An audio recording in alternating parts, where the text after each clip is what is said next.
নমস্কাৰ প্ৰভাত বৰা ইউটিউব চেনেলত সকলোকে স্বাগতম। আজি আপোনালোকৰ আগলৈ লৈ আহিছোঁ শিক্ষা সম্বন্ধীয় এটা ভিডিঅ'। আৰু এনেকুৱা ধৰণৰ শিক্ষা সম্বন্ধীয় ভিডিঅ' পাবৰ কাৰণে আপোনালোকে যিসকলে মোৰ প্ৰভাত বৰা চেনেলটো আপোনালোকে ছাবস্ক্ৰাইব কৰা নাই, প্লিজ ছাবস্ক্ৰাইব কৰি ল'ব। আৰু এনেকুৱা খবৰ আপোনালোকে দিয়াৰ লগে লগে আপোনালোকে পাবলৈ সক্ষম হ'ব।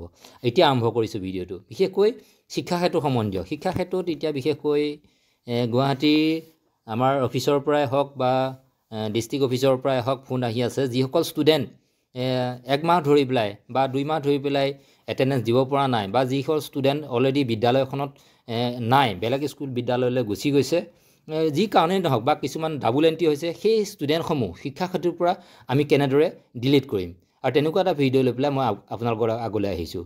এতিয়া ভিডিঅ'টো আৰম্ভ কৰিছোঁ। এতিয়া আপোনালোকে প্ৰথমতে যাব, ইয়াতে যিকোনো এটা ব্ৰাউজাৰত যাব লাগিব। মই বিশেষকৈ গৈছোঁ ক্ৰম ব্ৰাউজাৰত গৈছোঁ। ক্ৰম ব্ৰাউজাৰত গৈ পেলাই আপোনালোকে ইয়াতে টাইপ কৰিব লাগিব। আপোনালোকে শিক্ষা সেতু যিটো এপছ এইটো আপোনালোকে টাইপ কৰিব। ইয়াতে মোৰ টাইপ কৰি থোৱা আছে শিক্ষাsetu.assam.gov.in। ইয়াত টাইপ কৰি পেলাই আপোনালোকে এইটো কি কৰিব, চাৰ্চ কৰিব। এয়া চাৰ্চ কৰাৰ লগে লগে আপোনালোকৰ যিটো নেকি এপছ সেইটো খোলা পাব। ইয়াতে ডিপাৰ্টমেণ্ট অফ স্কুল এডুকেশ্যন বুলি আহিব, শিক্ষা সেতু অসম ইয়াতে আছে, এইটো আহিব। এইখিনি অহাৰ লগে লগে আপোনালোকে লগ ইন কৰিব লাগিব। স্কুল ডাইচ কোড দিব লাগিব, যিখন বিদ্যালয় আপুনি কৰিব আপোনাৰ বিদ্যালয়খনৰ ডাইচ কোড দিব লাগিব, পাছৱৰ্ড দিব লাগিব আৰু ডিষ্ট্ৰিক্ট দিব লাগিব। মই এখন বিদ্যালয় কৰি দেখুৱাইছোঁ। ইয়াতে আপোনালোকে আপোনালোকৰ বিদ্যালয়ৰ ডাইচ কোড আৰু পাছৱৰ্ড, শিক্ষা সেতুৰ পাছৱৰ্ড আৰু ডিষ্ট্ৰিক্ট আপোনালোকে মাৰিব লাগিব। আৰু যিটো কেপচা, এই কেপচাৰকেইটা আপোনালোকে এণ্ট্ৰি কৰিব লাগিব। এণ্ট্ৰি কৰাৰ পিছত কি কৰিব লাগিব, আপোনালোকে লগ ইন কৰিব লাগিব। এই লগ ইনত চুই দিয়াৰ লগে লগে আপোনাৰ স্কুলৰ ভিতৰত আপুনি সোমাই যাব। আৰু সোমাই যোৱাৰ লগে লগে পাছৱৰ্ড চেঞ্জ কৰিবলৈ কাৰণে আহিব। আৰু আপোনালোকৰ নিজৰ কথা পাছৱৰ্ড চেঞ্জ কৰে নে নকৰে। কিন্তু আপোনালোকে প্ৰথমতে ইয়াত সোমাই যোৱাৰ পিছত, লগ ইন কৰাৰ পিছত আপোনালোকে কি কৰিব, ইয়াতে যিটো 3 ডট আছে, আপোনাৰ ওপৰত থকা 3ডাল আঁচত আপোনালোকে ক্লিক কৰিব লাগিব। এই 3ডাল আঁচত আপোনালোকে ক্লিক কৰক। এই ক্লিক কৰিলোঁ। ক্লিক কৰাৰ লগে লগে আপোনাৰ ডাছবৰ্ড, স্কুল ডাছবৰ্ডত আপোনাৰ খোলা পাব। ইয়াতে আপোনালোকে পাব dashboard, school management, teacher and staff management, student management, attendance management. আমি বাকীখিনিলৈ নাযাওঁ, আমি বিশেষকৈ এতিয়া ষ্টুডেণ্ট সম্পৰ্কে, গতিকে আমি ষ্টুডেণ্ট মেনেজমেণ্টত আমি যাব লাগিব। এই ঘৰটোত যাব লাগিব, ষ্টুডেণ্ট মেনেজমেণ্ট। গতিকে আমি কি কৰিম, এতিয়া ষ্টুডেণ্ট মেনেজমেণ্টত গ'লোঁ। ষ্টুডেণ্ট মেনেজমেণ্টত যোৱাৰ পিছত আমি কেইবাটাও অপশ্যন পালোঁ। ইয়াতে ক্লিক কৰাৰ পিছত আমি ইয়াতে পালোঁ, কি পালোঁ, ষ্টুডেণ্ট লিষ্টিং পালোঁ, add student, new student, student detail reading, promotion and repeaters and student excel uploads list. আমি ইয়াতে ইয়াৰ ভিতৰত এটা বস্তুত যাব লাগিব, সেইটো হৈছে ষ্টুডেণ্ট ডিলিট কৰিবৰ কাৰণে আমি প্ৰমোশ্যন এণ্ড ৰিপিটাৰ্ছ এই ঘৰটোত যাব লাগিব। প্ৰমোশ্যন এণ্ড ৰিপিটাৰ্ছত ক্লিক কৰিব লাগিব। প্ৰমোশ্যন আৰু ৰিপিটাৰ্ছত আমি প্ৰথমতে ক্লিক কৰোঁ। প্ৰমোশ্যন আৰু ৰিপিটাৰ্ছত ক্লিক কৰিলোঁ। ক্লিক কৰাৰ পিছত আপোনালোকে দেখা পাব, ইয়াতে আপোনালোকে দেখা পাব, কি দেখা পাব, ইয়াতে শ্ৰেণী অনুযায়ী আছে, ক শ্ৰেণী, ক্লাছ 1, ক্লাছ 2। মই বিশেষকৈ এখন LP স্কুলৰ ক্ষেত্ৰত মই দেখুৱাই আছোঁ।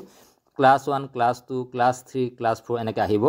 আপোনালোকে এতিয়া ইয়াতে যিটো ক্লাছত আপোনালোকৰ ডাবুল এণ্ট্ৰি হৈ আছে, বা যিটো ক্লাছৰ আপোনাৰ ষ্টুডেণ্টজন নাই, বেলেগলৈ গুচি গ'ল, আপুনি এটেণ্ডেঞ্চ দিব পৰা নাই, তেখেতক ডিলিট কৰিবৰ কাৰণে আপুনি কি কৰিব লাগিব, মই এতিয়া বিশেষকৈ ক শ্ৰেণীটো ধৰিছোঁ। ক শ্ৰেণীৰ ষ্টুডেণ্ট, এখন বিদ্যালয় ক শ্ৰেণীত কি হৈছে, ডাবুল এণ্ট্ৰি হৈছে কেইবাজনো ষ্টুডেণ্ট।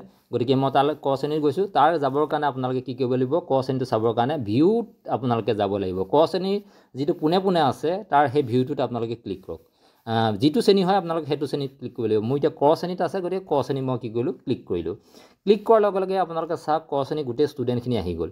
ইয়াতে 17জন ষ্টুডেণ্ট আছে, 17জন ষ্টুডেণ্টৰ নাম আহি গ'ল।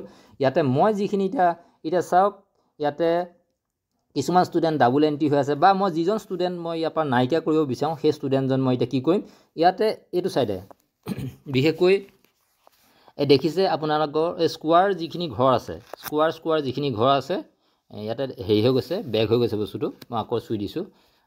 যিটো স্কোৱাৰ ঘৰ আছে, এই স্কোৱাৰ ঘৰত আপুনি কি কৰিব লাগিব, এইকেইটা স্কোৱাৰ ঘৰ, এই স্কোৱাৰ ঘৰখিনি আপুনি যিটো ষ্টুডেণ্ট ডিলিট কৰিব আপুনি চুব লাগিব। মই এতিয়া এজন ষ্টুডেণ্ট এতিয়া ডিলিট কৰি দেখুৱাম।